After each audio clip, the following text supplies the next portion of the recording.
একটি জম্পেশ মধ্যাহ্ন ভোজনের পর সলিড ঘুম দিয়ে যখন উঠলাম, সময় তখন 5:30। আলো মোটামুটি আছে, তাই চলে এলাম এই মিনি সোনাঝুরি হাট ঘুরতে। তবে হাট যতই ছোট বসুক না কেন, মেঘাকে কি আর আটকানো যায়? নমস্কার বন্ধুরা, আরবেন্স ট্রাভেলকের শান্তিনিকেতন ট্রিপের চতুর্থ পর্বে আপনাদের স্বাগত। 7:45 হাওড়া জামালপুর বন্দে ভারত এক্সপ্রেসে চড়ে বোলপুর স্টেশনে ঠিক সময় মতন পৌঁছে গিয়েছিলাম এবং গত 3টি পর্বে আপনাদের দেখিয়েছিলাম এই ট্রেন যাত্রা, রামশ্যাম ভিলেজ রিসর্ট ট্যুর ও রেস্টুরেন্ট রিভিউ। আর আজকে দেখবেন আমাদের ষষ্ঠীর সন্ধ্যা যাপন। তো বন্ধুরা, কেনাকাটি কিছুটা করে এখন এসছি এই যে সকালবেলা যেখানে এসছিলাম, সেই হিরালিনী দুর্গোৎসব, সেখানে এসছি একটু জিজ্ঞাসাবাদ করতে যে অষ্টমীর পুজো কখন হবে, আজ যে পুজো কখন হবে, সেই ফাইমগুলো একটু নির্ঘণ্ট যাকে বলে, সেটা একটু জানতে এসছি। তার আগে একটু যাই প্রতিমাটা দর্শন করে আসি। পূজা মণ্ডপে যখন এসে পৌঁছলাম, ষষ্ঠীর পুজো তখনও শুরু হয়নি। জানেন বন্ধুরা, এইবার পুজোর বেড়াতে যাওয়ার জন্য একাধিক জায়গা নির্বাচন হয়েছিল। প্রথমে উটি কুন্নুর, তারপর মাইসোর কুর্গ, এমনকি গোকর্ণ ও গোয়াও। কিন্তু অফিসের কাজের চাপ, ছুটি নিয়ে ঝামেলা ইত্যাদি ইত্যাদি নানা কারণে কোনোটাই ঠিক হয়ে উঠল না। আর শেষ পর্যন্ত এসে পৌঁছলাম কবিগুরুর দেশে। বেসিক্যালি মেঘাই এই দুর্গাপুজোটির খোঁজ পেয়েছিল।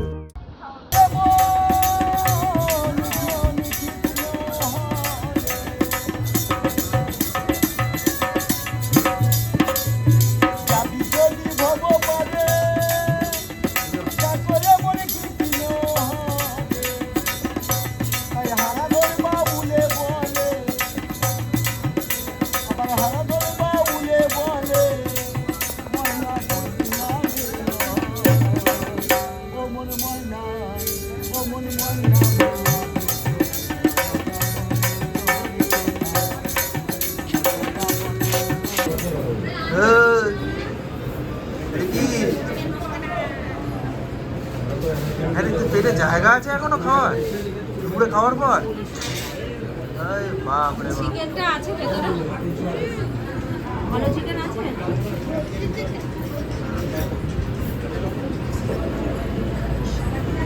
কি চা খেয়ে শান্তি হলো? চাটা খুব ভালো করেছে, হালকা মিষ্টি, লিকারটা খুব ভালো স্ট্রং আছে, ভালো লাগলো বেশ।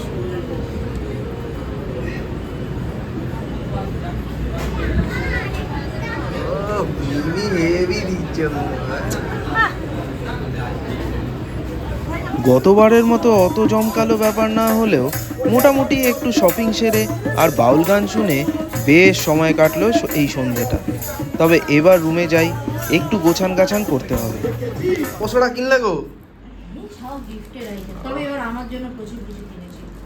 আগেরবার নিজের জন্য কিছু কিনিনি, তো এজন্য এবার প্রচুর কিনেছি। আর এবার আমার জন্য কিছু, না আগেরবার একটা শাড়ি কিনে নিয়ে গেছিলাম, সেটা এখনো পরার সৌভাগ্য হয়নি। এবার আমার কিছু জোটেনি। আর এবার কি এখানে কিছু পাওয়া যায় না? এবার কি স্টকে রবীন্দ্রনাথ আছে? না, এবার রবীন্দ্রনাথকে বাদ দিয়েছি, এবার শুধু দুর্গাকেই নিয়েছি। ও দিদি, এসব কত করে? এইসব এই তো 550, 600 আছে সব। ভাবছি কলকাতায় নিয়ে গিয়ে বেচবো, একটা হাট ওখানে আমি দেবো।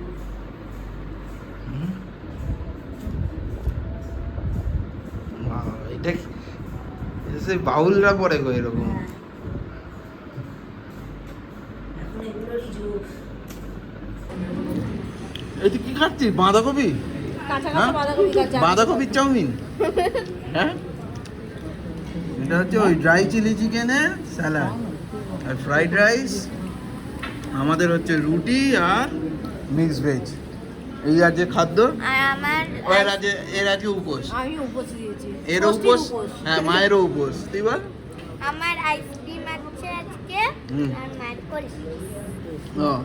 অ্যান্ড উইথ দ্যাট ফ্রেন্ডস, ইতি টানলাম এই 4টি এপিসোড জুড়ে চলা ষষ্ঠীর দিনটি। তবে সঙ্গে থাকুন, কারণ পরবর্তী পর্বগুলোতে থাকছে হিরালিনী দুর্গোৎসবে অঞ্জলি ও সুরুল রাজবাড়ির দুর্গোৎসব।